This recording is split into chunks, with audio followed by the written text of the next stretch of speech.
My fiancé and I had been together 3 years. He was my first boyfriend. We laughed, cried, worried and were happy together. Our families had mixed really well. Our moms became close friends really fast. He was my best friend, my confidant, my support, my comfort. I looked at him and could see our future together. God, I'm even crying remembering one time we took a blanket, went outside, and looked up at the stars like in some book. I never thought something like this could happen to me. The man I loved could have never done anything like that to me. It all started about 2 months ago. His ex-high school sweetheart, together 7 years, moved back to our country and wanted to catch up with Mark, fake name. He told me they broke up because they were unable to sustain a LDR when she left to pursue postgraduate studies. They hadn't been in contact for about 5 years. She sent him an email, he showed it to me, and it was completely platonic. She was just curious about what he had become. He asked me if he could meet her and I said yes. I trusted him, so he went, but when he came back he was a bit withdrawn. He is usually really chatty, but he was dismissive when I asked him how it went, etc. I let it go. However, the following weeks he was often on his phone.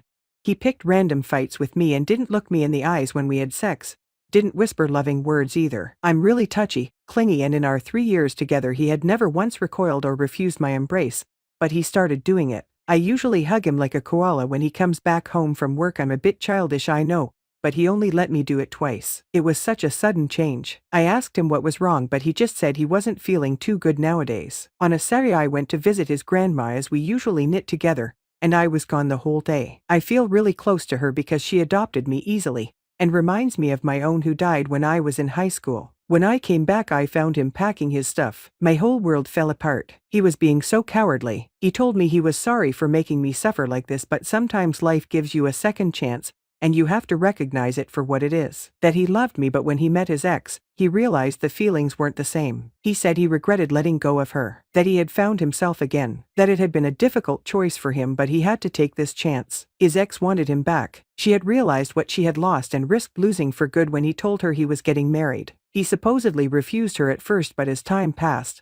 and they talked together, his old feelings came back. He hoped I would forgive him one day and understand. I cried as he was talking. It sounds stupid, but it was as if it was a stranger in front of me. He said he would still pay rent and part of the bills until our lease was up and I can find another place. He makes a lot more than me and I wouldn't be able to afford living in our apartment on my own. I begged him not to make this mistake, that he was being fooled by an idealized memory of their past together, that he was having cold feet. But he was like a wall. He didn't even look at me. At about 10 p.m. there was a truck outside with one of his friends waiting for him. He apparently came to help him move. I wasn't really close with that particular friend, but he did seem sorry for me. Mark hugged me goodbye and left. I hadn't cried that hard in years. I slept in our spare room not to feel the emptiness of our room with his things gone. I sunk to the deepest pathetic and tried to call him, but it went to voicemail. I had no idea where he went, but assumed he was now living with his ex after 3 weeks of talking again.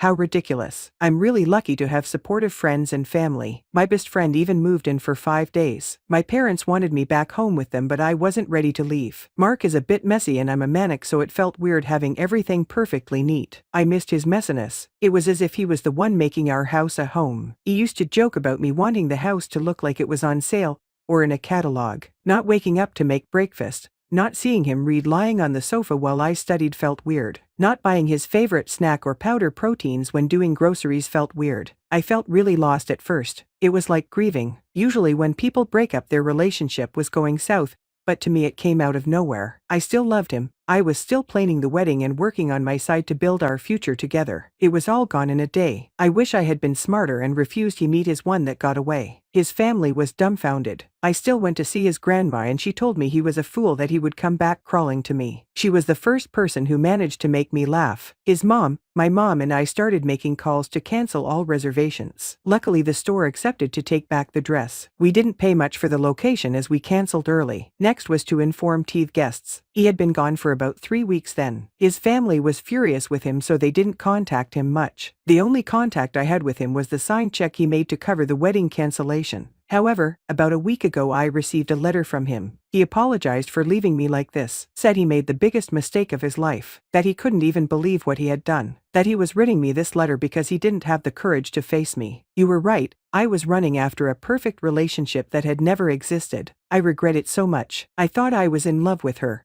but in reality I was in love with what she represented. My younger self with no responsibility and only dreams. I had cold feet and got afraid of moving forward into this new segment of my life. I couldn't stop thinking about you when I was with her. She is not you. She doesn't know me or loves me like you. She doesn't smell like you. I missed hearing you sing randomly throughout the day. I missed having someone nagging me to pick up live stuff. I miss planning Halloween parties for the kids with you. At the time I'm writing this letter we would have probably been decoration shopping had I not been a fool. Everyone told me but I was being a blind fool. I would do anything to go back in the past and slap some sense into myself. I would do anything for you to forgive me. I know we have already started canceling everything but I'm ready to pay for everything myself. You can date someone else to even scores if you want as long as you come back to me. I would write the whole letter but I'm on my iPad and it's tiring. I just gave the important parts. He kept on with apologies and begging me to forgive him. Now I told my family and his mom and grandma. Grandma had a very satisfying told you so moment. However, she is rooting me to forgive him. His mom was supposed to send a formal letter to guests to tell them the wedding was off but now is waiting for my answer. I don't know what to do. I love him with all my heart but what he did to me I don't know if I can get over it. He made me feel worthless. He threw me away as if I was no one to him after 3 years. He gave up on us for some ghost from his past when we were at our happiest. If he can leave me when we are doing good, how will we sustain a marriage? Will he leave the moment things get hard? He hurt me so badly and expect me to forgive him. He wants us to meet on Sunday but I'm not sure I'm willing to. I need some perspective. What would you do in my situation?